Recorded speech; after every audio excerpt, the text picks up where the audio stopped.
کہ ایک سسٹم کی طرف سے آواز آئی ہے. میں لفظ سسٹم ہی یوز کروں گا, نظام, طاقتور سسٹم, کہ بھائی جان جس بیوروکریٹ نے کرپشن بھی کی ہے نا, اگر اس نے آپ سے پیسے لیے ہیں, عام پاکستانیوں سے کروڑوں روپیہ لیا ہے, پاکستان میں لیے ہیں, پاکستان سے باہر لیے ہیں, آپ ہمیں صرف ایک ثبوت دے دیں, ہم اس بیوروکریٹ کو نا قانون کے مطابق نشان عبرت بنا دیں گے. یہ بڑی اچھی بات ہے جی, میں تو اس کو سپورٹ کرتا ہوں. لیکن بدقسمتی سے 9 مئی کے بعد مجھے افسوس کے ساتھ یہ کہنا پڑتا ہے کہ جو ہمارے پولیس تھی, آپ نے پاک پتن کا واقعہ دیکھا نا, وہ خاتون کے منہ پہ زناٹے دار تماچا مارا ہے. اور میں پاک پتن کی جو اعلیٰ پولیس کی جو قیادت ہے ان کو بھی سلوٹ پیش کرتا ہوں, انہوں نے ایٹ لیسٹ اسے گرفتار کر لیا. اللہ کرے اب اس کو نوکری سے نکال دیا جائے. تو 9 مئی کے بعد یہ ایک تلخ حقیقت ہے کہ جہاں کلپریٹ پکڑے گئے وہاں بہت سارے معصوم لوگ, جس طرح یہاں پر وہ ڈال دیا جاتا تھا نا کہ اے بندہ جو رہ گا نا, اس کے آپ کی کسی سے انبن ہے, آپ نے اس پہ پرچہ ڈال دیا, جی اس نے یہ گستاخی کی ہے, اس نے کوئی ایسے کلمات بولے جو گستاخی میں آتے ہیں, لوگ اس پہ چڑھ دوڑتے تھے. یہ انفارچونیٹلی یہ ہوا ہے کہ ہماری جو پولیس ہے یا ہماری جو افسر شاہی ہے, انہوں نے بڑی ایکسپلائٹیشن کی 9 مئی کے بعد.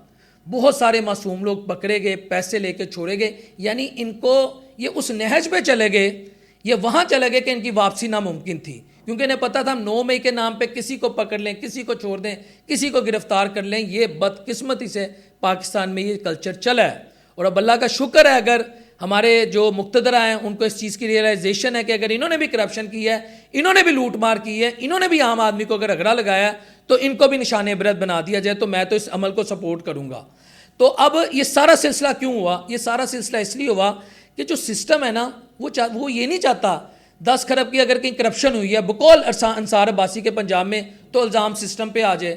ٹھیک ہے, 2000 ارب کی کرپشن جس طرح آپ کو میں نے بتایا محمد مالک نے پروگرام میں کیا ہوئی ہے تو الزام سسٹم پہ آ جائے. چینی کا سکینڈل ہوا ہے, گندم کا سکینڈل ہوا ہے, اب ایڈیبل آئل کا سکینڈل ہوا ہے تو الزام سسٹم پہ آ جائے. کرے کوئی بھرے کوئی.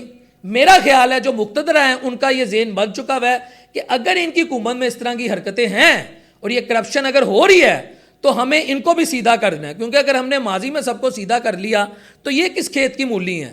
ویسے بھی فارم 45 اور فارم 47 آپ کے سامنے ہی ہے. تو یہ ایک سارا سینیریو جو میں آپ کے سامنے رکھ رہا ہوں. تو اب سوال یہ پیدا ہوتا ہے کہ خواجہ آصف نے استعفیٰ دیا ہے یا خواجہ آصف کے استعفے کے متعلق بات ہو رہی ہے. بات خواجہ آصف کہاں سٹینڈ کرتے ہیں؟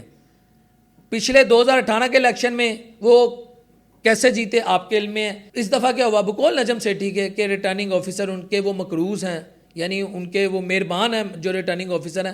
تو یہ ساری چیزیں ہمارے سامنے آ رہی ہیں. اب بات خواجہ آصف تک نہیں ہے. خواجہ آصف ہار جائیں جیت جائیں, ہر کوئی خواجہ سعد رفیق نہیں بن سکتا, یہ میں آپ کو بتا رہا ہوں.